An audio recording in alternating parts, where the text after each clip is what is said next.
நிறைய விஷயங்கள் தொடர்ந்து செய்துகிட்டு இருக்காங்க. ஐயோ, இது ரெக்கார்ட் பண்ணலையா? பண்ணியிருக்கணும். சரி. இப்படி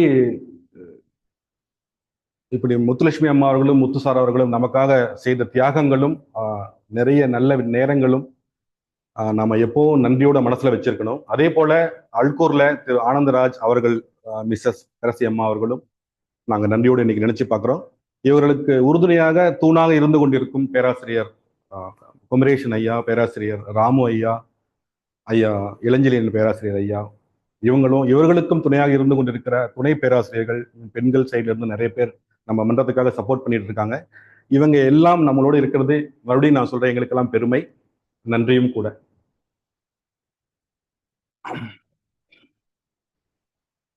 இன்னைக்கு காலையில உங்க நேரத்தெல்லாம் விட்டுட்டு இந்த மன்றத்திற்காக சில நல்ல விஷயங்களை கத்துக்கணுங்கிறதுக்காக உங்க நேரத்தை எனக்காகவும் செலவழிக்கிறதுக்காகவும் இணையத்தில் இதை கேட்டுக்கொண்டிருக்கும் அன்பர்களுக்காகவும் நான் நன்றியும் என் பணிவான வணக்கத்தையும் முதல்ல சொல்லி, மன்னிப்பு அப்படிங்கிற ஒரு தலைப்பை எடுத்து இன்னைக்கு நம்ம எல்லாரும் சேர்ந்து சிந்திக்கணும் அப்படின்னு சொல்லி நான் ஆசைப்படுறேன்.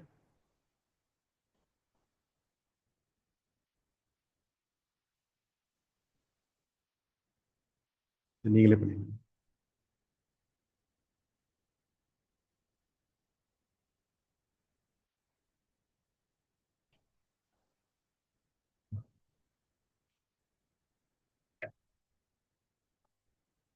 இது இந்த பக்கம் இருக்கிற படம் பார்த்தீங்கன்னா ஒரு காயின் போட்டிருக்கேன். இது ஏன் போட்டிருக்கோம் அப்படின்னா, நான் இதுக்கு முன்னாடி பேசிய தலைப்பை வந்து ஆதலால் அன்பு செய்வீர் அப்படிங்கிற தலைப்பு. கிட்டத்தட்ட இன்னைக்கு இந்த மன்னிப்புங்கிறதும் கூட அதனுடைய தொடர்ச்சின்னு கூட நம்ம வச்சுக்கலாம். ஏன்னா ஒரு ஒரு காயின்ல ஒரு பக்கம் மன்னிப்பு அப்படிங்கிறது இருந்தது அப்படின்னா கண்டிப்பா அடுத்த பக்கம் வந்து அது அன்பு ஆகவோ அல்லது கருணையாகவோ இருக்கும். ஏன்னா அப்படி இருந்தாதான் நம்மள அந்த மன்னிப்பு பத்தி நம்ம பேச முடியும். இன்னைக்கு நம்ம இதுல மன்னிப்பு ஏன், எதற்கு, எப்படி, யாருக்கு, இதெல்லாம் நம்ம பேச பேச கொஞ்சம் சிந்திக்க இருக்கிறோம். நான் முதல்ல ஒரு சின்ன கிளாரிபிகேஷன் கொடுக்கணும்னு ஆசைப்படுறேன். என்னன்னா, இப்போ ஐவகை கடமைகள்ல வந்து தான், தனது குடும்பம், தனது உறவினர்கள், அப்புறம் ஊர் உலகம் சொல்லி போவோம். இது முறையே முக்கியம் சொல்லி மகரிஷி சொல்லியிருப்பாரு. ஸோ நான் முதல்ல 3 மட்டும் எடுத்துட்டு இன்னைக்கு நம்ம ஃபோக்கஸ் பண்ணலாம்னு சொல்லியிருக்கிறோம். ஏன்னா ஊர் உலகம்னு போனா நிறைய விஷயங்கள், நிறைய பிரச்சனைகள், இவங்களை மன்னிக்கிறதா வேணாமா, அவங்க கொடும் குற்றங்கள் செய்யறாங்க, இதெல்லாம் இவ்வளவு பெரிய பிரச்சனை செய்யறாங்களே சார், இவங்களெல்லாம் மன்னிக்க முடியுமா, அந்த இதெல்லாம் பேச ஆரம்பிச்சுன்னா அதுக்கு ஒரு எண்ட் இல்லாம போயிடும். ரெண்டாவது நமக்கு நேரமும் இல்லை. ரெண்டாவது நம்ம இப்போ எப்பவுமே பேசுறது தனி மனித அமைதிங்கிறதுனாலதான். ஸோ இதுக்கு ரொம்ப முக்கியமானது, ஓகே, வெளியில் இருக்கிற குற்றங்கள், பெரும் குற்றங்களுக்கெல்லாம் வந்து சட்டம் இருக்கு, ஒழுங்குத்துறையான காவல் இருக்கு. தவறு செய்பவர்கள், மிக கொடூரமான குற்றம் செய்பவர்கள் எல்லாம் வந்து காவல்துறை கொண்டு போய் சட்டம் முன்பு நிறுத்தும். சட்டம் அவர்களுக்கு என்ன தண்டனையோ அது கொடுக்கும். ஏன்னா அந்த கொடூர குற்றங்களை தடுப்பதற்காக சட்டம் தேவைப்படுதுங்கிறது தான் எல்லாருக்கும் தெரியும். ஏன்னா அது இல்லாமல் போனா சமுதாயம் வந்து மகிழ்ச்சியாக இருக்க முடியாதுங்கிறதுக்காக எல்லாரும் ஒன்று கூடி அமைத்தது. ஸோ அதை பத்தி நம்ம இன்னைக்கு பேசல. நாம இன்னைக்கு ஃபோக்கஸ் பண்றது எப்படின்னாக்க, நம்ம அன்றாடம் சந்திக்கும் நம்ம வாழ்வில் நம்ம உறவுகளிடையே இருக்கும் பிணக்குகள், உதாரணமாக நம் குடும்பத்தினர், இது வாழ்க்கை துணையிலிருந்தே தொடங்கும். நம் உறவினர்கள், நம் பெற்றோர்கள், நம் சகோதர சகோதரிகள், அப்புறம் நண்பர்கள், ஆபீஸ்ல வேலை செய்யும்போது கூட இருக்கிற சக ஊழியர்கள், அப்புறம் அண்டை வீட்டுக்காரர்கள், நம்ம பெரும்பாலும் பார்த்தோம்னா நம்மளுடைய தினசரி வாழ்க்கையில இவங்களோடு தான் நம்ம நேரத்தை செலவு பண்ணுவோம். பொதுவாக ஃபோன்லேயோ அல்லது நேர்லையோ பேசிட்டு இருப்போம். அதனால இந்த இவங்களுக்கு உண்டான இந்த உறவுகள்ல இருக்கிற பிரச்சனைகளை மட்டும் நம்ம இன்னைக்கு எடுத்து அலசி ஆராய்வோம்னு சொல்லிட்டு நான் ஆசைப்படுறேன்.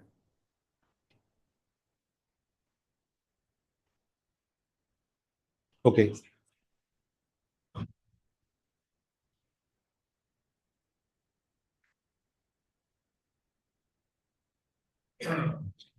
சார், நம்ம எப்பயுமே சொல்லுவோம் மகரிஷிக்கு பிடிச்ச புத்தகமான திருக்குறள், அது நம்ம எந்த சப்ஜெக்ட் எடுத்தாலும் அதை தொடாம பேச முடியலன்னு சொல்லிட்டு சொல்லுவோம். அப்படி இன்னைக்கு தலைப்பான மன்னிப்புங்கிறத பத்தி சில எனக்கு தெரிந்த சில குறள்கள் நான் தேர்ந்தெடுத்துக்கிறேன். நன்றி மறப்பது நன்றென்று, நன்றல்லதை அன்றே மறப்பது நன்று அப்படிங்கிறது நம்ம சின்ன வயசுல 2 மார்க் வாங்குறதுக்காக படிச்ச குறள் தான் இது. இதுல வள்ளுவர் ஆழமா சொல்றது என்னன்னா, நன்றல்லதை வந்து அன்றே மறப்பது அப்படின்னு தான் சொல்றாரு. ஆனா பெரும்பாலும் நம்ம மனிதர்கள் என்ன செய்வாங்க அப்படின்னா, காலம் பூரா ஞாபகம் வச்சிருக்கிற நன்றியை வந்து அன்னைக்கே மறந்துடுவாங்க. ஆனா அன்னைக்கே மறக்க வேண்டிய நன்று அல்லது பிறர் செய்த தீங்கு, இன்னல்களை காலம் பூரா ஞாபகம் வச்சுட்டு இருப்பாங்க. சார் 12 வருஷத்துக்கு முன்னாடி அவர் எப்படி பேசினா தெரியுமா அப்படிம்பாங்க. ஆனா அது அன்னைக்கே மறக்கணும்னு வள்ளுவர் சொல்றாரு. ஆனா அது நம்ம செய்யாம போறதுனால நம்ம மனசுல வந்து காழ்ப்புணர்ச்சி வந்து தேங்கி நிக்குது. அடுத்த குறள், அகழ்வாரை தாங்கும் நிலம் போல தம்மை இகழ்வார் பொறுத்தல் தலைன்னு சொல்லி. அதாவது தன்னையே தோண்டி பிளக்கும் நபர்களுக்கு கூட இந்த நிலமானது அவர்களை தாங்கும் இடம் கொடுக்கிறது. அதுபோல உங்களது இழித்தும் பழித்தும் பேசுபவரை எல்லாம் நீங்களும் பொறுத்து இருந்தீர்களானால் அது உங்களது தலையாய பண்பு அப்படின்னு சொல்லி சொல்றாரு. இங்க தம்மை இகழ்வாரை பொறுத்தல் தான் சொல்றேன். நம்ம வந்து நல்லதுதான் செய்வோம், ஆனா அவங்க வந்து இழித்து பழித்தும் பேசினாலும் அதை நீங்க பொறுத்து கொள்ளணும் அப்படின்னு சொல்லி அவர் சொல்றாரு. அது உங்களுடைய தலையாய பண்பா மாறும்னு சொல்றாரு. இது நமக்கு எல்லாருக்கும் ரொம்ப தெரிஞ்ச குறள் தான். இன்னா செய்தாரை ஒருத்தல் அவர் நாண நன்னயம் செய்துவிடல். இதுல ஒருத்தல்ங்கிறதுக்கு மட்டும் வேணா நமக்கு கொஞ்சம் விளக்கம் கிடைக்காம இருக்கலாம். அது ஒருத்தல் அப்படிங்கிறது வந்து கிட்டத்தட்ட தண்டனை அப்படின்னு சொல்லுவாங்க இப்ப இருக்கிற தமிழ்ல. அப்போ இதுல பாத்தீங்கன்னா, இன்னா செய்தாரை வந்து ஒரு துன்பம் தராங்க, இன்னல் தராங்கன்னா பதிலுக்கு பதில் நாமளும் செய்யலாம் இல்லைங்களா? அப்படி செய்யாதீங்கன்னு சொல்றது மட்டுமல்ல, அவங்களுக்கு நல்லதும் செய்யணும் அப்படின்னு சொல்லி வள்ளுவர் அறிவுறுத்துறாருங்க. ஸோ ஒருத்தர் இன்னல் செய்தா அதை பொறுத்துக்கிறது மட்டும் இல்லை, அவங்களுக்கும் நல்லது செய்யுங்க. அதுவும் எப்படி செய்யணும்? அவரே வெட்கி தலை குனியும்படி நம்ம நல்லது செய்யணும் அப்படின்னு சொல்லி சொல்றாரு. இன்னும் பிற அறிஞர் பெருமக்கள் இன்னைக்கு இந்த மன்னிப்புங்கிறத பத்தி என்ன சொல்லாங்கன்னு ஒரு சின்ன ஒரு முன்னோட்டம் பார்த்துட்டு அப்புறம் நம்ம சப்ஜெக்ட் போலாம். மகாத்மா காந்தி பலவீனமானவர்களால் ஒருபோதும் மன்னிக்க முடியாது, மன்னித்தல் என்பது வலிமையானவர்களின் பண்பாகும் அப்படின்னு சொல்றாரு.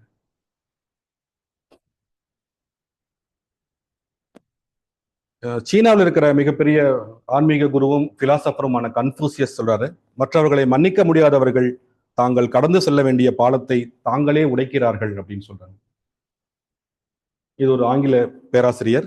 மன்னிக்கும் போது உங்களால் கடந்த காலத்தை எந்த வகையிலும் மாற்ற முடியாதுதான், ஆனால் நீங்கள் நிச்சயமாக உங்களது எதிர்காலத்தை மாற்றுவீர்கள் அப்படின்னு சொல்லி சொல்றாரு.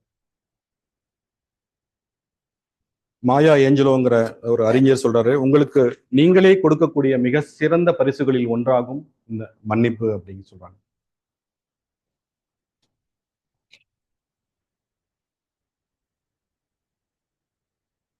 இப்போ மன்னிப்பு இந்த வகைகள் நம்ம எடுத்துக்கலாம். இன்னைக்கு நம்ம பேச போறது மன்னிப்பு. ஒண்ணு வந்து நாம தவறு செய்திருப்போம், நாம சில துன்பம் செய்து கொடுத்திருப்போம், அவங்க கிட்ட நாம மன்னிப்பு கேட்கறது, அது ஒரு சப்ஜெக்ட்.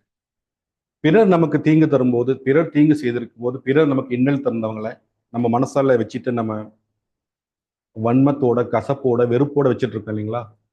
அவங்களுக்கு மன்னிப்பு தருவது, அதை பத்தி நம்ம இன்னைக்கு பேச போறோம். மன்னிப்பு அப்படிங்கிறது சொல்றதுக்குன்னா, இப்போ தண்ணி நமக்கு தெரியும். தண்ணி அதனால என்ன, அது ஒரு பெரிய விஷயமா? எல்லா இடத்துலையும் கிடைக்கும், எங்கேயும் கிடைக்கும் அப்படின்னு நம்ம சொல்லுவோம் இல்லைங்களா?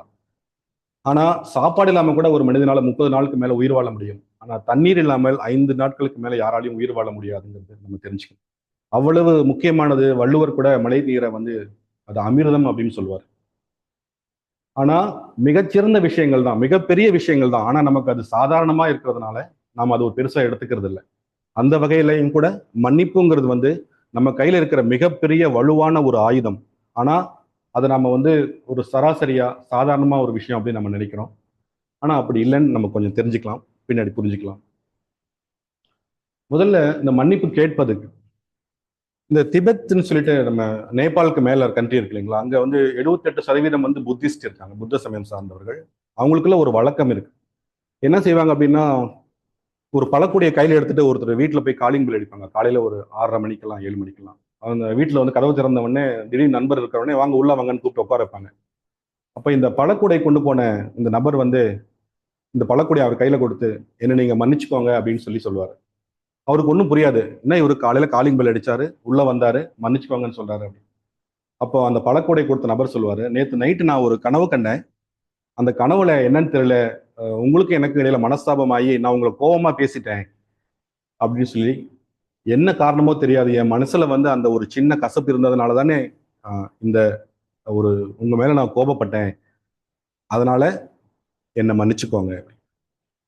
கனவுல தான் கோபம் நடந்தது, ஆனா அவங்களுடைய பெருந்தன்மை நேர்ல வந்து மன்னிச்சுக்கோங்கன்னு கேட்கறாங்க இல்லைங்களா? ஸோ அது 200 வருடங்களாக இன்னைக்கும் நடைபெற்று வரும் ஒரு வழக்கம் தான்.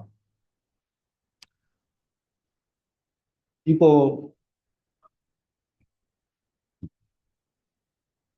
நாம வந்து தெரிஞ்சோ அல்லது தெரியாமலோ சில விஷயங்கள் செஞ்சிருப்போம். அதை பிறருடைய மனதை வந்து காயப்படுத்தி இருக்கலாம். சிலருடைய நேரங்களை நம் வீணடித்திருக்கலாம். சில பேருக்கு வந்து ஏதோ ஒரு காரணத்திற்காக நம்ம பேசிய விஷயங்கள் அவங்க மனதை ரொம்ப கஷ்டப்படுத்தி இருக்கலாம். இப்போ நம்ம அவங்ககிட்ட சாரி சொல்லணும் இல்லைங்களா? ஆனா நிறைய பேர் நம்ம என்ன நினைக்கிறோம் அப்படின்னா, முதல்ல இன்னொன்னு சொல்லிடுவோம். இப்போ வந்து நம்ம வேதாத்திரியம் பயின்ற மக்கள் இருக்காங்க, இப்போ வெளி உலகினர் இருக்காங்கன்னு பிரிச்சுக்கலாம்னு வச்சுக்கோங்களேன். யாரு அதிகமா ஐ எம் சாரின்னு சொல்லுவாங்கன்னு நினைக்கிறீங்க? யாராவது? இல்ல, நான் கேட்கறது ரெண்டு தான், ரெண்டு பிரிவினர். வெளியில் உள்ளவங்க இல்ல, வேதாத்திரியம் இருக்கிறவங்களையும் வெளியில் இருக்கிறவங்களையும் கேட்கிறேன். நான் யாரு அதிகமா சாரி சொல்லுவாங்கன்னு, ஐ எம் சாரின்னு சொல்லுவேன். பெரும்பாலும் நம்ம என்ன சொல்றோம், வேதாத்திரி இருக்கிறவங்க தான் அதிகமா சாரி சொல்லுவாங்க இல்லைங்களா? நான் உங்க எல்லாத்துக்கும் மாறுபடுறேன். வேதாத்திரி இருக்கிறவங்க அதிகமா சாரி சொல்ல மாட்டாங்க. ஏன் தெரியுங்களா? There you are. தப்பு செய்யாதானே சாரி சொல்லணும். அடுத்தவங்களை புண்படுத்தினாதானே சாரி சொல்லணும். அதனால வேதாத்திரியம் இருக்கிறவங்க அதிகமா சாரி சொல்ல மாட்டாங்க. ஆனாலும் தெரிந்தோ தெரியாமலோ செய்தால் கண்டிப்பா சொல்லுவாங்க. அப்படிங்கிற நம்பிக்கை எனக்கு இருக்கு. இந்த ஐஎம் சாரி அப்படிங்கும்போது நிறைய பேருக்கு வேறவங்க கிட்ட எல்லாம் சொல்லிக்கலாம். இவன் நண்பர்கிட்ட கூட சில நேரத்துல வந்து சாரிப்பான்னு சொல்லிக்குவாங்க. ஆனா ரொம்ப முக்கியமா சொல்ல வேண்டிய நபர்கிட்ட, நம்ம வாழ்க்கை துணைகிட்ட சொல்ல மாட்டோம். ஏன் தெரியுங்களா? கணவர்கள்லாம் என்னன்னா, நம்மளோட சின்ன பொண்ணு, அவங்க கிட்ட போய் நம்ம சாரி கேட்கறதா அப்படின்னு நினைக்கும். மனைவிக்கு என்னன்னா, இவருக்கு வேலை இல்லை, இவர்கிட்ட போய் நம்ம சாரி கேட்டுட்டு இருக்கணுமா, நம்ம சாரி கேட்டாலே ஒரு பிரயோஜனமும் கிடையாது அப்படின்னு ஒரு எண்ணம் இருக்கு. ஆனா அப்படிலாம் இல்லைங்க. சாரிங்கிறது வந்து யாரு யாரு தவறு செய்தாலும், யாரு யாருடைய மனசை புண்படுத்தினாலும் கண்டிப்பா சொல்லக்கூடிய ஒரு விஷயம். ஆனா சில பேர் நீங்க எங்கிட்ட கேட்கலாம், சார் குடும்பத்துல ஒன்னா இத்தனை வருஷமா குடித்தனம் நடத்துறோம், சாரிங்கிறது ஒரு ஆர்டிபிஷியலா இல்லையா? நம்ம கணவன் மனைவி கூடவா சாரி சொல்லணும் அப்படின்னா, இப்போ நம்ம ஒரு ஒரு இடத்துல வெளியில போறோம், அங்கிருந்து ஒருத்தர் வராரு, ஓ சாரின்னு சொல்லிட்டு நம்ம திரும்புறோம். ஒரு பஸ்ல போறோம், டிக்கெட் வாங்கும்போது சேஞ்ச் இல்லைன்னு சொல்றோம். கண்டக்டர் ஏன்பா அப்படின்னு கேட்கும்போது, சாரி சார் என்கிட்ட சேஞ்ச் இல்லைன்னு சொல்றோம். ஒரு ட்ரெயின் பயணத்திலேயோ ஒரு விமான பயணத்திலேயோ கூட இருக்கிறவங்கள நம்ம கால் தெரியாம மிதிச்சிட்டா சாரின்னு சொல்றோம். ஆனா இந்த பயணம்லாம் வந்து 1 மணி நேரமோ 2 மணி நேரமோ தான் இருக்கும். அந்த அதோட அவங்களோட நமக்கு நட்பு முடிஞ்சிடும். அந்த கண்டக்டர் நம்ம மறுபடியும் பார்க்க போறது இல்ல, அந்த விமான பயணியை மறுபடியும் நம்ம பார்க்க போறது இல்ல. இப்படி யாருனே முகம் தெரியாத மனிதர்களுக்கு ஒரு சின்ன தவறு செய்யும் போது நம்ம சாரி சொல்றோம் இல்லைங்களா? ஆனா காலம் பூரா நமக்காக நம்ம கூடவே இருக்கிற வாழ்க்கை துணைக்கு சாரி சொல்றது வந்து, அது சாரிங்கிற வார்த்தை இல்லை. நான் உன் மேல வச்சிருக்கிற மதிப்புமா, நான் உன்னை மதிக்கிறேம்மா, உன்னை எனக்கு ரொம்ப பிடிக்குமாங்கிற வெளிப்பாடு தான் சாரிங்கிறது. அதனால தாராளமாக கணவன் மனைவிக்கும், மனைவி கணவனுக்கும் தவறு செய்தாலோ மனதை புண்படுத்தியதாலோ இருந்தாலும் சாரி சொல்லலாம், சொல்லணும். சில நேரத்துல வந்து சாரி சொல்றதுக்கு நமக்கு தன்மானம் இடம் கொடுக்காது. அது எப்படி? நான் நான் யார் தெரியுமா, நான் எப்பேற்பட்ட ஆள் தெரியுமா, நான் வந்து சாரியா அப்படின்னா, ஆங்கிலத்துல ஒரு சின்ன விளக்கம் தராங்க. சாரிங்கிறது வந்து நீங்க அப்படி உங்களுக்கு தன்மானம்லாம் நீங்க ரொம்ப கொண்டு போகாதீங்க. ஒரு 5 எழுத்து இருக்கிற ஒரு வார்த்தை, எப்படி பெட்டுங்கிறது 3 எழுத்து வார்த்தையோ, எப்படி வாட்டருங்கிறது 5, அதே மாதிரி சாரிங்கிறது ஒரு வார்த்தை. ஸோ இது ஒரு சவுண்டு உங்களுக்கு, அவ்வளவுதான். அப்படி நினைச்சிட்டு நீங்க பார்த்துட்டு ஒரு தடவை அவங்கள பார்த்து, சாரிப்பா, நான் ஏதோ அந்த நேரத்தில் அப்படி தெரியாம பண்ணிட்டேன் அப்படி சொல்லாமே. இங்க தன்மானம் எல்லாம் ரொம்ப பெருசெல்லாம் நம்ம போட்டு குழப்பிக்க வேணாம். ஸோ அட்லீஸ்ட் நம்ம கேட்டுட்டோம் அப்படின்னா நம்ம வாழ்க்கை வந்து ஒரு அர்த்தமுள்ளதாக இருக்கும்.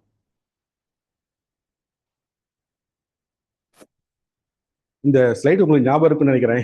இங்க வந்திருக்கவங்களுக்கோ அல்லது போன கிளாஸ் அட்டன் பண்ணவங்களுக்கோ தெரியும். ஆம், இந்த ஸ்லைட் போட்டு நான் இந்த அன்பு அப்படிங்கறத வந்து ரொம்ப ஆழமா மனசுல பதியணுங்கிறதுக்காக நான் ஒரு விஷயம் சொல்லியிருந்தேன். என்ன சொல்லியிருந்தேன்னா, இந்த முதல்ல இருக்கிற பெண்மணி வந்து சகல ஐஸ்வர்யங்களோடும் இருக்காங்க. ஆனா அவருக்கு அன்பான கணவர் இல்லாதனால தினசரி அழுதுட்டு இருக்காங்க. இவங்க இந்த பெண்மணி வந்து அவங்க கிட்ட வேலை செய்யறவங்க தான். ஆனா இவருக்கு அன்பான கணவர் இருக்கிறதுனால இவங்க குடும்பத்துல ரொம்ப மகிழ்ச்சியாக இருக்காங்க.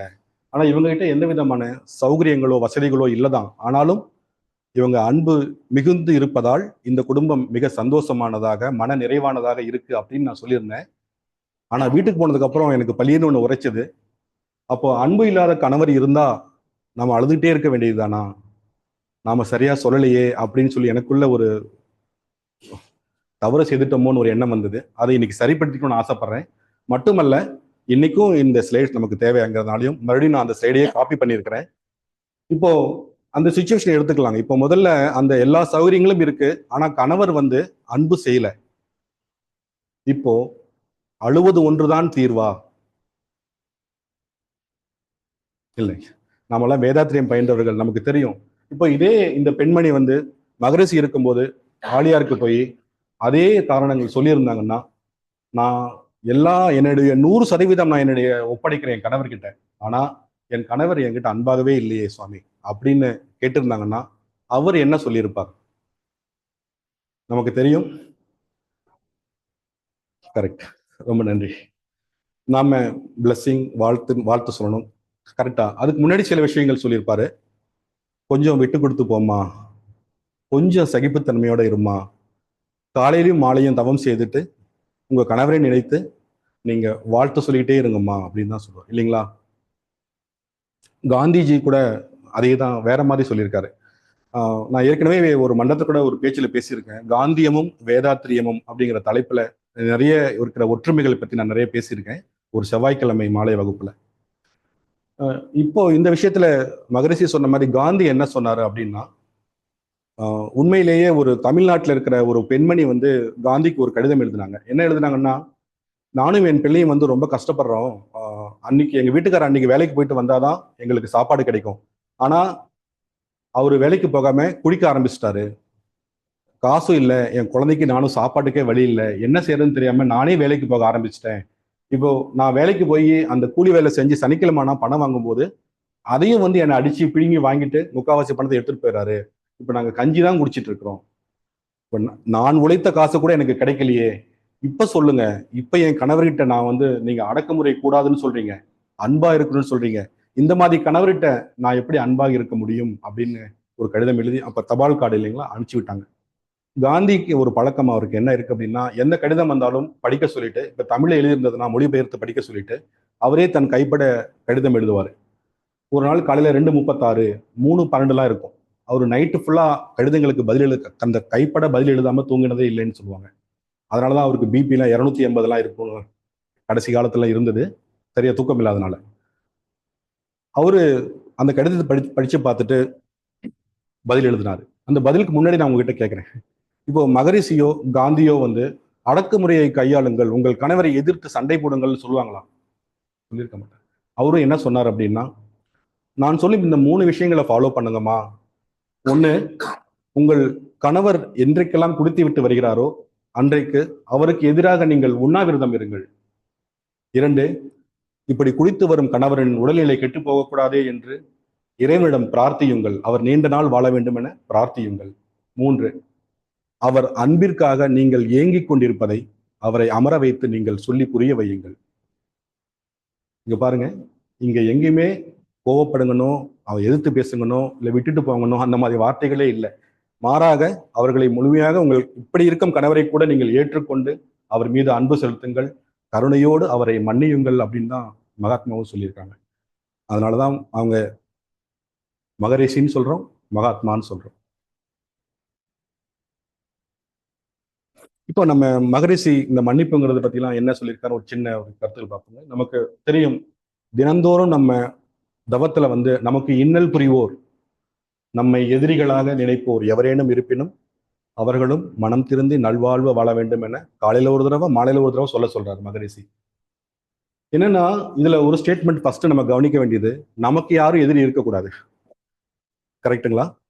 நமக்கு யாரும் எதிரிகளாக இருக்கக்கூடாது. அவர் என்ன சொல்ல வர்றாருன்னா, பிறர் நம்மை எதிரிகளாக நினைக்க கூடும், இல்லைங்களா?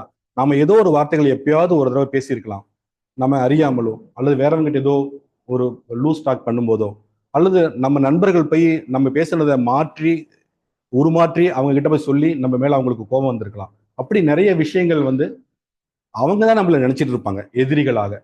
சரிங்களா? ஸோ முதல் பாயிண்ட், நம்ம யாரையும் எதிரியா நினைக்க கூடாது. அப்படி யாரேனும் நம்ம மேல கோபம் கொண்டு துவேஷம் கொண்டு இருந்தார்களானால் அவங்கள மனம் திருந்துறது மட்டும் இல்லை, அவங்க நல்வாழ்வு வாழணும் அப்படிங்கிறது போது என்னன்னா, சாதாரணமா மன்னிச்சிட்டோம் அப்படின்னு யாராவது கேட்டா என்ன மன்னிச்சுக்கோப்பான்னு சொன்னாக்கா மன்னிச்சிட்டேன் அப்படிங்கிறது வந்து வெறும் வெர்பலா போயிடும். ஆனா அதுவே வந்து சொல்லிட்டு இந்த பக்கம் வந்துட்டு அப்புறம் அவங்களுக்கு ஏதாவது ஒரு கெடுதல் நடந்ததுன்னு வச்சுக்கோங்களேன், அவனுக்கு வேணும் அப்படின்னு சொல்லி மனசு கொண்டாட்டமா ஆச்சுன்னு வச்சுக்கோங்களேன், நம்ம அவங்கள மன்னிக்கலன்னு அர்த்தம். அப்போ உண்மையிலேயே வந்து நமக்கு இன்னல் புரிந்தவர் தான், நமக்கு எதிரியா இருக்கிறவர் தான். ஆனா அவருக்கு ஒரு கஷ்டம் அப்படின்னா நம்ம மனசு பாடா படணும். ஐயோ பாவம், பரவாயில்ல அன்னைக்கு ஏதோ அப்படி பேசிட்டான், ஆனா அவனுக்கு இந்த மாதிரி ஒரு நிலைமையா. ஸோ அதுதான் நம்ம மகரிஷி சொல்றாரு, அந்த எதிரிகள் கூட மனம் திருந்துறது மட்டும் இல்லை, அவங்க நல்வாழ்வு வாழணும்னு சொல்லி வாழ்த்துங்கள்னு சொல்றாரு. ஸோ எப்போ அது வாழ்த்த முடியும்னா நம்ம அவங்கள முழுவதுமாக அவர்கள் செய்த தவறுகளை மன்னித்தால் மட்டுமே அந்த மாதிரி ஒரு வாழ்த்து நம்ம கொடுக்க முடியும்.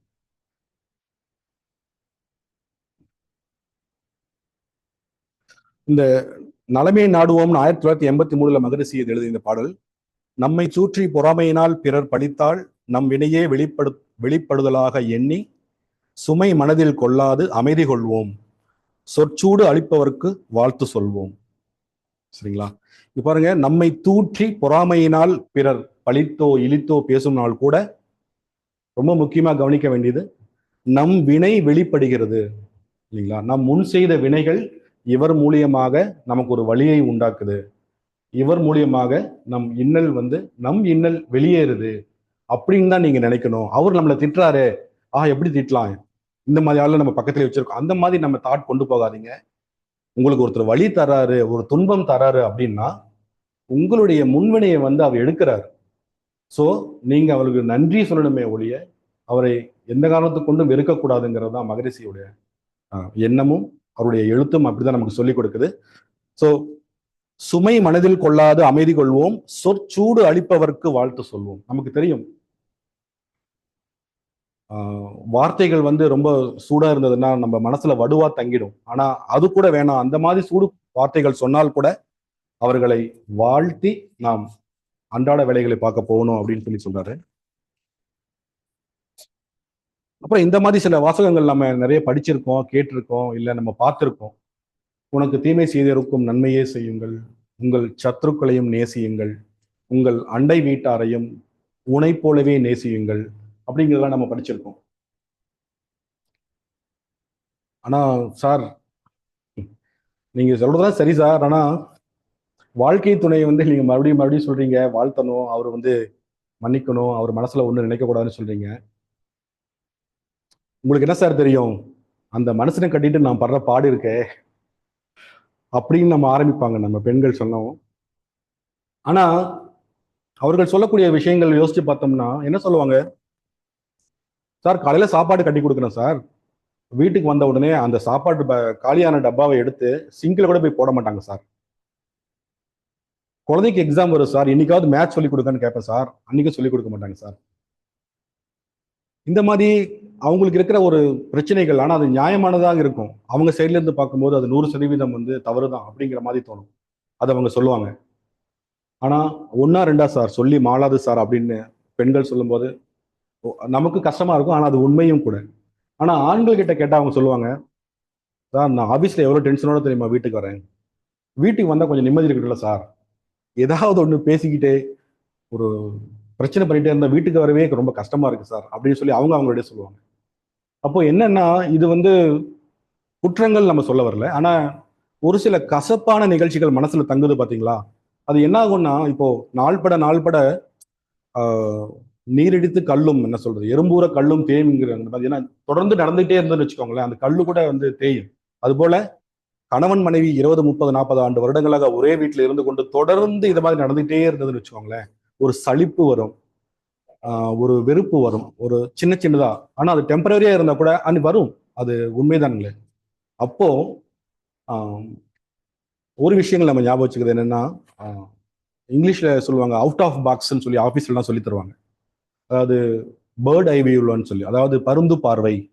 உங்களுடைய பிரச்சனைகளுக்குள்ளேயே நீங்க இருந்த சொல்யூஷன் கண்டுபிடிக்க ஆரம்பிச்சீங்க அப்படின்னா அது உங்களால முடியாது. பிரச்சனையிலிருந்து வெளியில வாங்க, அவுட் ஆஃப் பாக்ஸ்க்கு வாங்க, அங்க நின்று பாருங்க அப்படிம்பாங்க. அங்க நின்று பார்க்கும்போது உங்களுக்கு வந்து அவங்க ஒரு பகுதி, நீங்க ஒரு பகுதி, ஆனா நீங்க வெளியில வந்துட்டீங்க அப்படின்னா.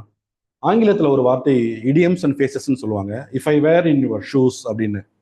அதாவது இதுக்கு அர்த்தம் எப்படி நம்ம கொள்ளணும் அப்படின்னா, நான் உங்கள் இடத்துல இருந்தா, நான் உங்க இடத்துல இருந்திருந்தா அப்படிங்கிற மாதிரி அதற்கான வார்த்தை இது. இப்போ நாம இப்போ ஆண்கள் வந்து உண்மையிலேயே அவங்களை பற்றி நம்ம பொதுவா ஒருத்தர் ஆங்கில எழுத்தாளர் சொல்லுவாங்க, men from Mars, women from Venus அப்படின்னு ஒரு புக் எழுதியிருக்காரு. தமிழ்ல வந்து ஆண்களின் பூர்வீகம் செவ்வாய், பெண்களின் பூர்வீகம் சுக்கிரன் அப்படின்னு ஜான் கிரேன்னு நினைக்கிறேன். அதுல வந்து இந்த இந்த சைக்காலஜியை பத்தி தான் நிறைய டிஸ்கஸ் பண்ணியிருப்பாரு. முடிஞ்சா வாங்கி படிங்க. அதாவது பெண்களுடைய சிந்தனை எல்லாம் வட்டமா சிந்திச்சுட்டு இருப்பாங்க, ஆனா ஆண்கள் எல்லாமே ஸ்கொயரா சிந்திச்சுட்டு இருப்பாங்க அப்படின்னு. ஸோ ரெண்டும் எப்படி மேட்ச் ஆகும்? ஆனா சைக்காலஜி அப்படிதான். அதுவும் ஒரே குடும்பத்துல கணவன் மனைவி இருக்கும்போது இந்த மாதிரி நிறைய பிரச்சனைகள் வரும். ஆனா அதற்கு தீர்வுங்கிறது வெளியில இல்லை, நம்ம கிட்ட தான் இருக்கு அப்படிங்கிறது அழகாக இருக்கும். ஸோ அப்படி நம்ம வெளியில இருந்து பார்க்கும்போது, இப்போ ஆண் வந்து என்னுடைய மனைவி ஸ்தானத்துல நான் உட்காரன்னு வச்சுக்கோங்களேன். ஓ ஆமா, இல்லை அவங்க எவ்வளவு கஷ்டப்படுறாங்க, இந்த இந்த பொண்ணு எங்கேயோ இருந்து எனக்காக, என் குடும்பத்துக்காக இந்த வீட்டுக்கு வந்தவங்க இல்லையா? காலையில எழுந்து சாயந்தரம் வரைக்கும் வீட்டுக்குள்ளேயே அடைஞ்சிட்டு இருந்துட்டு நமக்காக சாப்பாடு, நம்ம துணி எல்லாம் துவைச்சு போட்டு நம்ம குழந்தைகளை பார்த்துட்டு இருக்கிறத ஒரு ஜீவன் இல்லையா? ஆமா, நம்ம என்னைக்கு இவங்க சாப்பாடு நல்லா இருக்குன்னு சொல்லியிருக்கிறோம் இல்லையா? சொன்னதே இல்லையே. அல்லது எப்பயாவது ஒரு தடவை தானே சொல்லியிருக்கிறோம். என்னைக்காவது ஒரு தடவை, ஓ இன்னைக்கு மூட் ஸ்விங் தேவா உனக்காமா, சரி கொஞ்சம் தள்ளு, நான் பாத்திரம் கழுவுறம்மா அப்படின்னு நம்ம சொல்லியிருக்கிறோமா? சரி ஒரு நாள் வித்தியாசமா நீ வீட்டுல உட்காரு, நான் உனக்கு சமைச்சு போடுறேன் அப்படின்னு நம்ம சொல்லியிருக்கிறோமா அப்படின்னு சொல்லி நம்ம யோசிப்போம். அதே போல பெண்களும், இந்த கணவர் நான் வீட்டுல இருந்தாலும் இவர் தானே இந்த வேகாத வெயில்ல போயிட்டு வேர்வை சிந்தி உழைக்கிறாரு, யாருக்கு உழைக்கிறாரு இந்த மனுஷன்? எங்களுக்காக எனக்காகவும் தானே. இப்படி எண்ணற்ற அவமானங்களை கூட இவர் வேலையில தாங்கிக்கிறாரே, நம்ம கிட்ட வந்து சொல்றது கூட இல்லையே, யாருக்காக? எனக்காகத்தானே. ஸோ நம்ம கல்யாணமான புதுசுல வந்து நம்ம வீட்டுக்காரர் எப்போ வருவாரோன்னு எதிர்பார்த்து காத்திருப்போம் இல்லைங்களா? அதே போல வேலையில இருக்கும் போதே நம்ம ஆண்கள் எப்போ வீட்டுக்கு போவோம் அப்படின்னு நம்ம ஒய்ஃபை பார்ப்போம், ஆசையோடையும் காதலோடையும் இருப்போம் இல்லைங்களா? அது நாளாக ஆளாக கொஞ்சம் குறைஞ்சுதான் இருக்கு. ஆனாலும் நாம முயற்சித்தால் அன்பினால் ஆகாதது உண்டோ அப்படிங்கிறது போல, மீண்டும் நம்ம கணவரை அந்த முதல் தடவை பார்த்தது போல, மீண்டும் நமது மனைவியை அந்த முதலாக காதல் கொண்டு பார்த்தது போல நம்மளால பார்க்க முடியும். மனசுல இருக்கிற இந்த சின்ன சின்ன கசப்புகள், வெறுப்புகள், ஆணவங்கள் எல்லாத்தையும் டேபிள் மேல சிந்திய அந்த பருக்கை போல ஒரு ஈர துணியை வச்சு சுத்தமா துடைக்கிறோமே, அந்த மாதிரி நம்ம மனசுல இருந்து இந்த கசப்பான எண்ணங்கள், சின்ன சின்ன வெறுப்புகள் எல்லாத்தையும் நம்ம துடைத்தோமானால் அந்த வீடு அன்பு தொடர்பு மீதாக ஆனந்தம் தவழும் இல்லமாக மாற்றக்கூடும். இந்த இடத்துல நான் கனிமொழிங்கிறதுக்காக ஒரு சின்ன விட்டுருந்தேன். அரசியல் இருக்கிற மேடம் கனிமொழி அவர்கள் வந்து ஒரு நல்ல கவிதாயினியும் கூட. அவர் ஒரு கவிதை ஒரு இடத்துல எழுதியிருப்பாங்க, நான் என்ன எழுதி என்ன சொல்லி என்ன செய்ய, பெண்கள் சொல்ல வருவதை தவிர மற்றவற்றையெல்லாம் இந்த ஆண்கள் சரியாகத்தான் புரிந்து கொள்கிறார்கள் அப்படின்னு சொல்லியிருப்பாங்க. அதாவது கடைசி வரைக்கும் நம்ம மனைவி என்ன சொல்ல வராங்கிறதே நமக்கு புரியாது. ஆனா மனைவி என்ன சொல்லுவாங்க, நான் சொல்லித்தான் உங்களுக்கு தெரியணுமா, நான் சொல்லாமலே உங்களுக்கு தெரிஞ்சிருக்கணும் இல்லை அப்படின்னு தான் அவங்க எதிர்பார்க்கறாங்க. ஆனா கணவர்கள் என்னென்ன சொல்றாங்க, உனக்காகத்தானே நான் வெளியில போய் கஷ்டப்படுறேன், உனக்காகத்தானே நான் காசு சம்பாரிச்சு வீட்டுக்கு கொண்டுட்டு வரேன் அப்படின்னு சொல்லி அவங்களுடைய சிந்தனைகளும் பொருட்களும் வேற மாதிரி இருக்கும். ஸோ இப்படி இருக்கிற குடும்பம் இல்லாம நாம் ஒருவரை புரிந்து கொண்டு அந்த குடும்பத்திலே மன்னிப்பு என்ற ஒரு ஒரு ஒரு ஒரு அஸ்திரத்தை நாம் கொண்டு வந்து இருக்கோமானால் அங்கே கணவன் மனைவி இடையே மிக ஒற்றுமையும் மிக அன்பான காதலும் இல்லமாக அது மாறும்.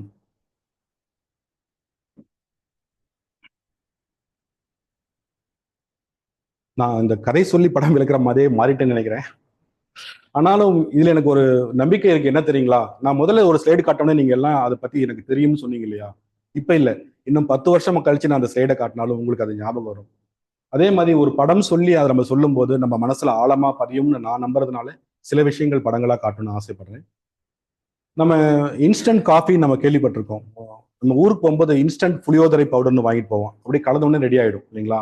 ஸோ அதே மாதிரி வந்து மன்னிப்பு கூட சில நேரங்களில் இன்ஸ்டண்டா தேவைப்படுதுங்க. உதாரணத்துக்கு நம்ம ஆபீஸ்ல வந்து சுருக்கமா சொல்லணும்னா, அந்த ப்ளூ சட்டக்காரர் வந்து நாம, அந்த வெள்ளை சட்டக்காரர் வந்து நம்மளுடைய நண்பர். அந்த ப்ளூ சட்டக்காரர் தான் நம்ம வந்து என்ன சொல்றோம், ஒரு ஒரு விஷயங்களை எக்ஸ்பிளைன் பண்ண போகும்போது அந்த கூட்டத்துல அந்த அவருக்கு வந்து கோபம் வந்து நம்ம சட்டை பிடிக்கிறோம்னா, நீ எப்படி அப்படி சொல்லலாம், நான் எப்படி சரியில்லைன்னு சொல்லலாம், அப்படியே இப்படின்னு பேசும்போது கூட இருக்கிறவங்க எல்லாம் வந்து சமாதானப்படுத்தி அப்புறம் விலக்கி விட்டுறாங்க. அதோட அந்த நிகழ்வு முடிஞ்சிருச்சு. அன்னைக்கு நைட்டு நான் அந்த முழு சட்டைக்காரன் இல்லைங்களா வீட்டுக்கு வரேன். வந்து என்னன்னா, நான் அவருக்கு என்னெல்லாம் செய்திருப்பேன். ஆஃபீஸில் அவர் வேலையெல்லாம் இழுத்து போட்டு நான் செஞ்சேன். அவர் லீவில் ஊருக்கு போகும்போதெல்லாம் அவருடைய வேலை நான் எக்ஸ்ட்ராவா நேரம் இருந்து நான் செஞ்சேன். ஆனால் இந்த மனுஷன் இப்படி எல்லாரும் முடிய நான் அவமானப்படுத்திட்டாங்க. இவங்க நல்லா இருப்பாங்களா இல்லைங்களா? இது ஒரு நாள் இல்லை, தொடர்ந்து தொடர்ந்து தொடர்ந்து ஒரு வாரம் வரைக்கும் கூட பகலில் வேலை செய்யும் போதும் நம்ம கம்ப்யூட்டரில் டைப் அடிச்சிட்டு இருப்போம், ஆனால் மனசில் அது ஓடிட்டு இருக்கும்.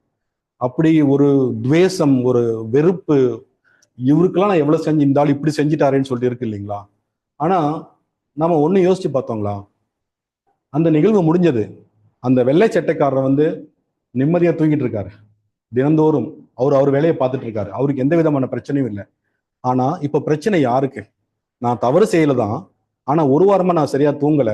ஆபீஸ்ல எந்த நேரம் பார்த்தாலும் என்னோட எண்ணம் பூரா அதையே நான் ஆட்கொள்ளுது. உண்மையில என்னன்னு தெரியுங்களா? நாம அவரை மன்னிக்கவே இல்லை.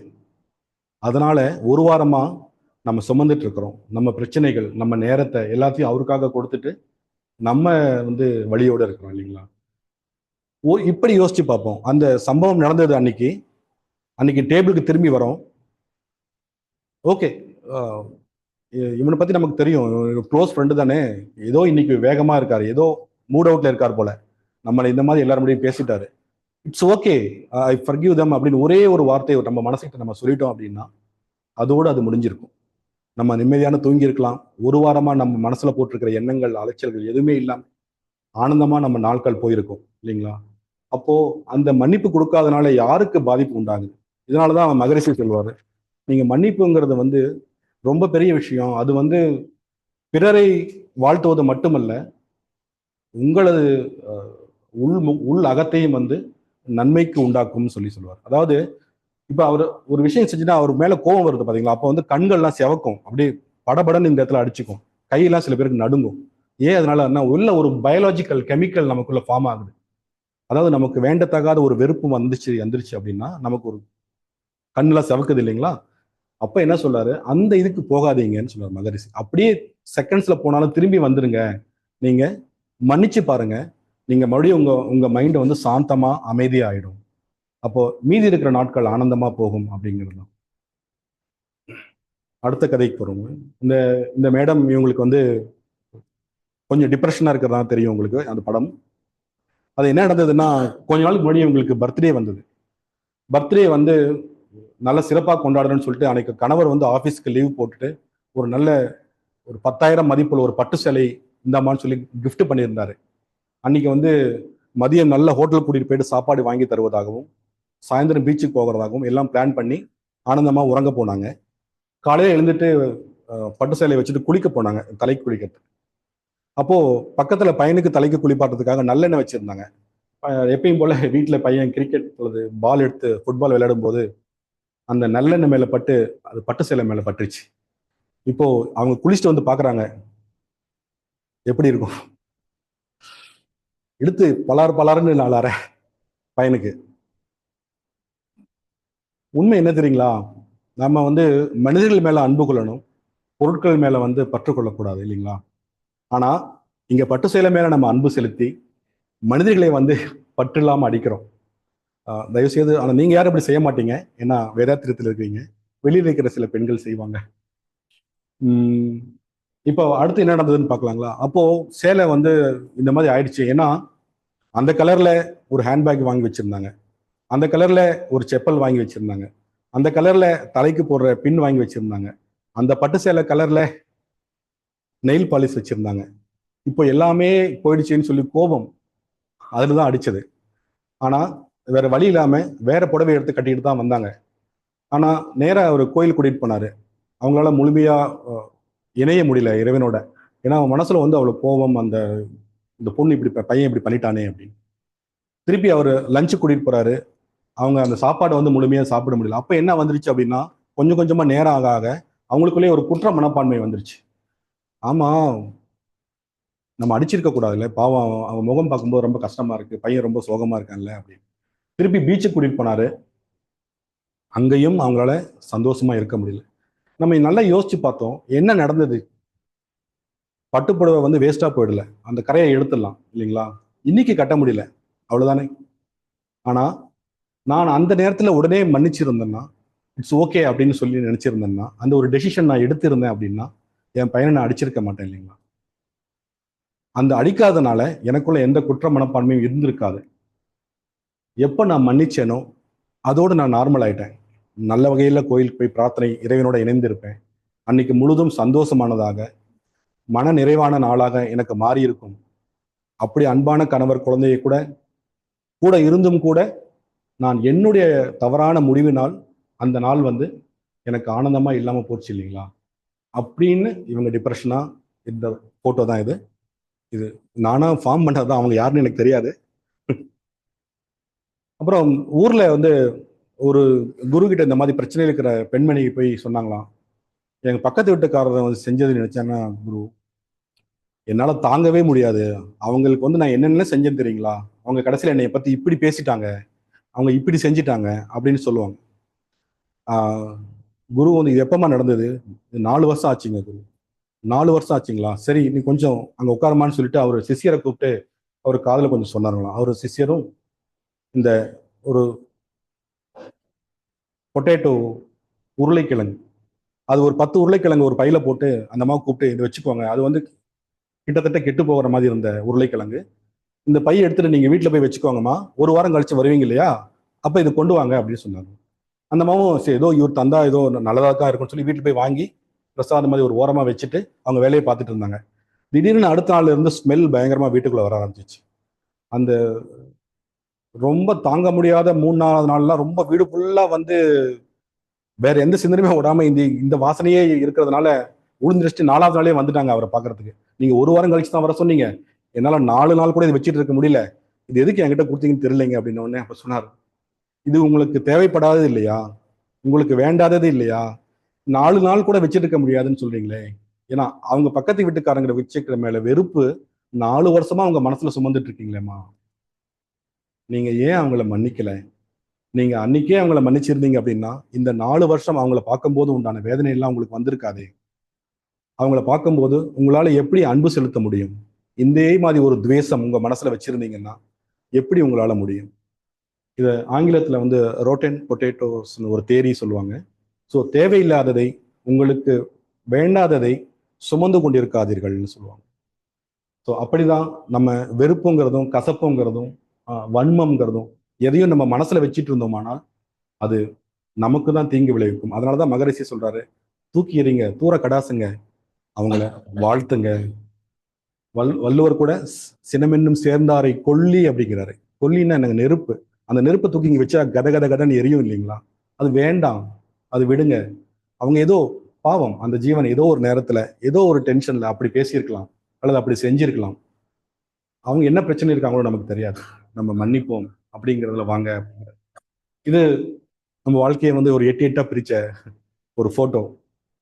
நாம ஒரு 200 300 வருஷம் இருக்க போறோங்களா? இப்படிலாம் இல்லைங்களே. நம்ம வாழ்க்கை இன்னும் மீதம் இருக்கிற நாட்கள் எவ்வளவு நாளுங்க? நாம இதுல எந்த 8ஆவதுல இருக்கிறோம் நமக்கு தெரியும்.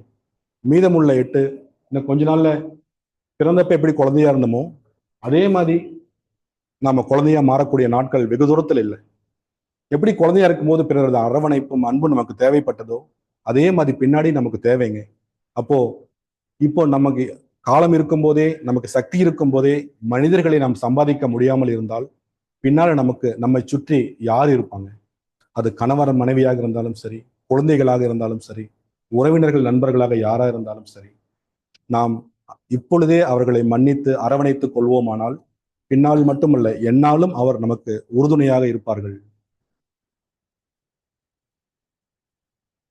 நம்ம அவை சொல்லுவாங்க இல்லையா, ஆறுவது சினம் சொல்லிட்டு. இப்போ ரொம்ப சினம் வந்துருச்சு. இப்போ எப்படிங்களா, ஒரு காஃபி சூடா இருக்கு, ரொம்ப சூடா இருக்கு, அது என்ன பண்ணுவோம், வச்சு வேற ஒரு பாத்திரத்துல மாத்தி தண்ணியில பாத்திரத்துல வச்சோன்னு வச்சுக்கோங்களேன், சூடு வேகமா குறையும் இல்லைங்களா? அப்போது ஒரு சினம் வந்து ஆறக்கூடியதுதான். ஆனா ஆறாத விஷயங்கள் சொல்லிட்டு சில விஷயங்கள் இருக்கு. அது துவேஷம், அல்லது காமமோ அல்லது பொறாமையோ அல்லது வஞ்சமோ அல்லது பிறர் மீது நாம் கொண்ட காழ்ப்புணர்ச்சியோ, இது எல்லாம் என்ன ஆகும்னா நம்ம வச்சிருந்தோம் அப்படின்னா அது ஆறாது. மேல மேல மேல கொழுந்து விட்டு எரிஞ்சு நம்மளை வந்து ஒரு உண்டு இல்லைன்னு பண்ற அளவுக்கு போயிடும். ஸோ அதனாலதான் அது சொல்றாங்க, எல்லா பெரிய மகான்களும் மகரிஷியும் சொல்லக்கூடியது நமக்கு அது வேண்டாம் அப்படின்னு சொல்லி சொல்றாரு. அதனாலதான் வந்து சினம் எப்போதுமே தவிர்க்கக்கூடியது, சினத்தை தவிருங்கள் அப்படின்னு சொல்றாரு. அதே போல இதெல்லாம் இருக்கிறதுனால, நம்ம செய்ததுனால, நம்ம பேசினதால ஒரு கவலை வரும் பாத்தீங்களா, அந்த கவலை வந்து கூட வேண்டாம்னு சொல்றாரு. ஏன்னா அது கவலையினால உங்களுக்கு ஒரு பயனும் இல்லை, மாறாக கவலை உங்கள் நேரத்தை தான் வீணடித்து உங்களை கீழ் நிலைக்கு கொண்டு செல்லக்கூடியது, உங்களது வலுவை குறைக்கக்கூடியது. அதெல்லாம் எதுவும் வேணாம் அப்படிங்க. தலாய் லாமாவோட இந்த ஸ்டேட்மெண்ட் பாருங்க, மன்னிப்பு என்றால் அவர்களை செய்தது மறப்பதல்ல, அதாவது மறப்பது மட்டுமல்ல, அவர்கள் மீது உங்கள் எதிர்மறை உணர்வை கொண்டிராதிருத்தல் அப்படின்னு சொல்றாரு. இது கரெக்டான ஒரு ஸ்டேட்மெண்ட் கூட சொல்லலாம். மன்னிப்புன்னா என்னன்னு ஒரு ஸ்டேட்மெண்ட் கேட்டீங்கன்னா இதுதான் சொல்லுங்க. ஒருத்தர் ஏதோ நமக்கு வேண்டாத செஞ்சுட்டாரு, அது எப்படி அவரை பார்க்கும்போது மறக்க முடியுங்களான்னா ஞாபகம் வரும் தான்.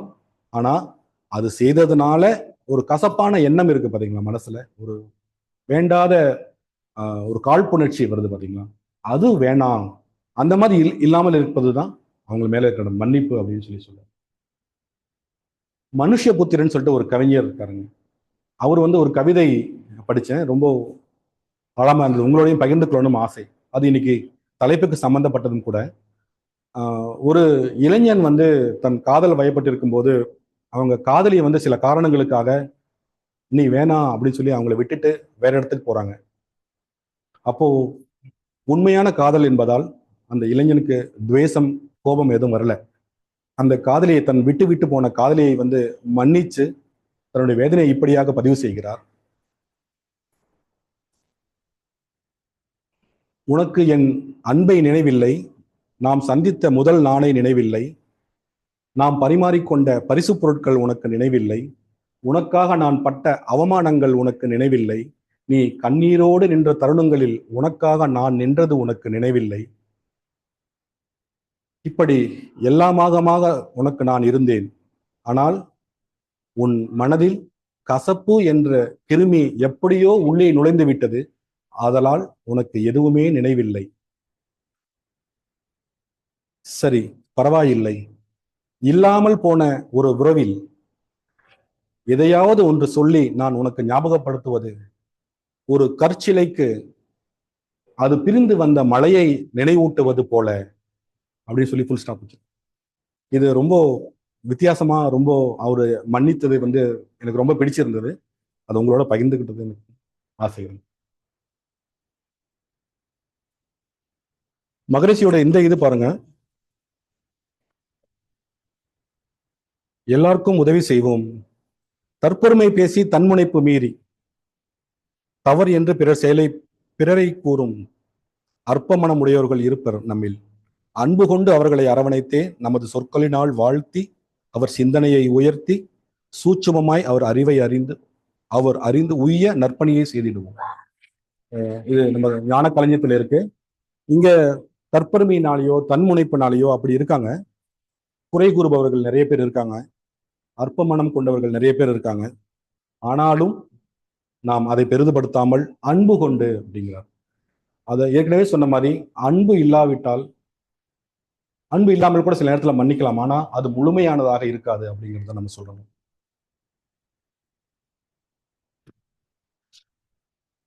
இப்போ வந்து நம்ம கர்மா அப்படிங்கிறது நமக்கு தெரியும், முத்து சார் நமக்கு நிறைய கிளாஸ் எடுத்திருக்காரு இது விஷயமா.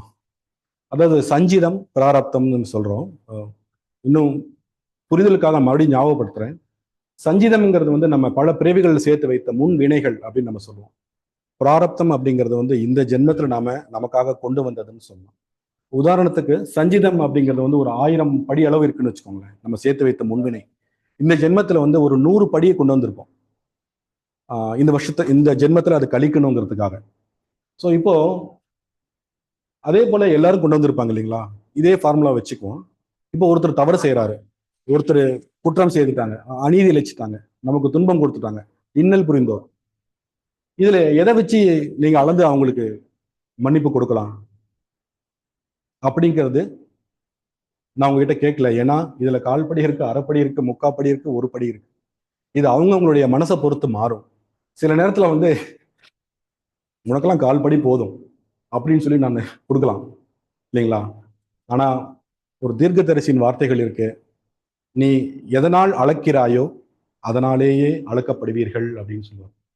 அதாவது நீங்க அவருக்கு பெருமனம் கொண்டு அன்பினால் கருணையினால ஒருபடி அளவுக்கு அந்த குற்றத்தை நீங்க மன்னிச்சிட்டீங்க அப்படின்னா உங்களுடைய குற்றங்களும் கூட ஒருபடி அளவுக்கு மன்னிக்கப்படும்ங்கிறதா நமக்கு கொடுக்கும் செய்தி அது. ஸோ அதனால மன்னிக்கும் போது கருமையா இருக்காதீங்க, தயவு செய்து தாராளமா மன்னிக்கலாம்னு சொல்றாங்க. நாம் கொடுக்க விரும்பாததை நமக்கு கிடைப்பது அரிது. இப்போ நம்ம 2 லட்சம் கொடுத்தோம் 2 லட்சம் வரும்னு எதிர்பார்ப்போம் இல்லைங்களா? அப்போ நம்ம நிறைய செஞ்சா மன்னிச்சோம் அப்படின்னா நம்முடைய பாவங்களும் நிறைய மன்னிக்கப்படும். அதுதான் இந்த தன் குற்றம் உணர மகரிஷி சொல்றாரு. இதுல நேரம் கருதி தன் குற்றம் குறைகள் ஆய்ந்து தன்னை திருத்தும் தகைமை வந்தாள் ஏன் குற்றம் பிறர் மீது சுமத்த போதும். இப்ப நமக்கு இருக்கிற பிரச்சனையே வந்து என்ன அப்படின்னா அவங்க எப்படி அப்படி செய்யலாம், அவங்க எப்படி அப்படி நடந்துக்கலாம், என்கிட்ட எப்படி அப்படி பேசலாம் இல்லைங்களா? ஆனா ஐயா என்ன சொல்றாரு, நீங்க கொஞ்சம் அந்த பிளாஷ் லைட் அவங்க கிட்ட இருந்து நம்ம மேல திருப்புங்க, உள்ளுக்குள்ள போங்க, ஆராய்ச்சி பண்ணுங்க. நீங்க உங்ககிட்ட அந்த குறைகள் இல்லையா, நீங்க அது செய்ததே இல்லையா, அப்போ எப்படி நம்மை நாம் மன்னித்தோமோ ஏற்றுக்கொண்டோமோ அப்படி பிறரையும் அந்த குறைகளோட ஏற்றுக்கொள்ள பழகுங்கள். அப்போது நம்ம மனசு தூய்மையானதாக, அன்பானதாக, அழகானதாக மாறும் அப்படின்னு மகரிஷி சொல்லி தர்றார்.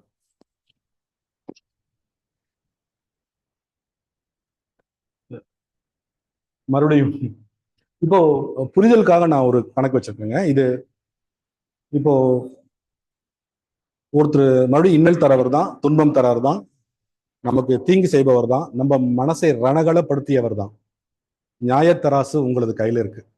இப்போ ஒரு புரிதலுக்காக நான் சொல்றேன், அவங்க செய்த தவறுகளுடைய அளவு வந்து 5 கிலோன்னு வச்சுக்கோங்க. ஒரு பக்கம் 5 கிலோ இருக்கு, இந்த ஒரு தட்டு தூக்கி இருக்கு. இப்போ பதிலுக்கு இந்த பக்கம் இன்னா செய்தாருக்கு நம்ம என்ன செய்ய போறோம், எவ்வளவு செய்ய போறோம், எப்படி செய்ய போறோம். இப்போ இந்த இடத்துல 50 கிராம்ல இருந்து கல் இருக்கு. 50 gram, 100 gram, 200 gram, 500 gram, 1 kilo, 2 kilo, 5 kilo.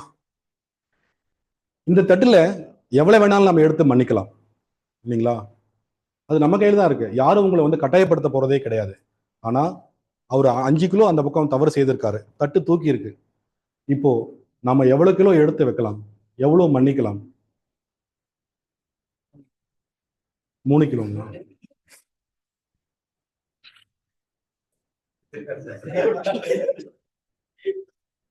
இல்லைங்க, மகரிஷியும் மற்ற நமக்கு சொல்லி தந்தது, இவ்வளவு நாள் சொல்லி தந்தது எல்லாமே 5 கிலோவையும் மன்னிங்க அப்படிங்கிறது தான். சுத்தமா தொடைங்க, மாறாக நீங்க நல்லா இருக்கணும்னு அவங்கள வாழ்த்துங்க இல்லைங்களா? பாருங்க, எதை விதைக்கிறோமோ அதே தானே அறுவடை செய்வோம். நீங்க 2 கிலோ நம்ம விதைச்சோம் அப்படின்னு 2 கிலோ 3 கிலோ கொடுத்தோம் அப்படின்னா நாளைக்கு நமக்கும் அந்த 3 கிலோ மட்டும்தான் கிடைக்கும் இல்லைங்களா? ஸோ அங்கே கருமித்தனம் வேண்டாம், தாராளமாக. இதுல ஏற்கனவே சொன்ன மாதிரி ஒருத்தரை வந்து நம்ம மன்னிச்சிட்டோன்னு சொல்லுவோம், ஆனா அவங்கள பத்தி ஞாபகம் வரும்போதெல்லாம் அடுப்புல வச்ச பால் மாதிரி தக தக தகன்னு நம்ம மனசுல ஒரு இது வரும், அந்த ஆளு அப்படின்னு. அப்ப நம்ம மன்னிச்சிட்டோமா? இல்லை இல்லைங்களா? அப்போ அதுதான் நம்ம சொல்றது என்னன்னா, மன்னிக்கணும் எப்படி இருக்கணும், அது வந்து மனப்பூர்வமானதாக இருக்கணும். அந்த மனப்பூர்வமானதாக அப்படின்னா ஏற்கனவே சொன்னதுதான், அவங்களுக்கு ஒரு கஷ்டம் வந்தா நம்ம துடிக்கணும் இல்லைங்களா? அப்படி நம்ம வந்து அவங்க மேல எந்த விதமான ஒரு சிறு பர்சன்டேஜ் கூட நம்ம ரெசிடியூவல்னு சொல்லுவாங்க ஆங்கிலத்துல, அது மனசுல தங்கக்கூடாது. சுத்தமா இல்லாம அவங்க மேல ஒரு ஒரு அம்மாவுக்கு தம் பையன் மேல எப்படி ஒரு கருணை இருக்கும், தப்புதான் அவன் ஏதோ செஞ்சுட்டான் தான் அதுக்காக அம்மா விட்டு கொடுப்பாங்களா? அதே தான், அந்த தாய்மை நிலைக்கு நமக்கு வரணும். ஏன்னா மகரிஷியில் நம்மளை எப்படி எதிர்பார்க்கிறாரு தெரியுங்களா? அவரு உன்னதமான புனிதமானவர் தான், அதுக்கு மேலப்பா அப்படிங்கிறாரு அவரு. அப்போ நம்மளை எந்த அளவுக்கு அவர் எதிர்பார்க்கிறாருங்களா? அப்போ அந்த அளவுக்கு இல்லைன்னா கூட இந்த சின்ன சின்ன விஷயங்கள் இதெல்லாம் நம்மளால முடியும் இல்லைங்களா? அப்போ முடியக்கூடியதை வந்து நம்ம ஏன் செய்யாம இருக்கோம்? ஓகே, நேரம் கருதி நான் சில விஷயங்கள் தவிர்க்கிறேன்.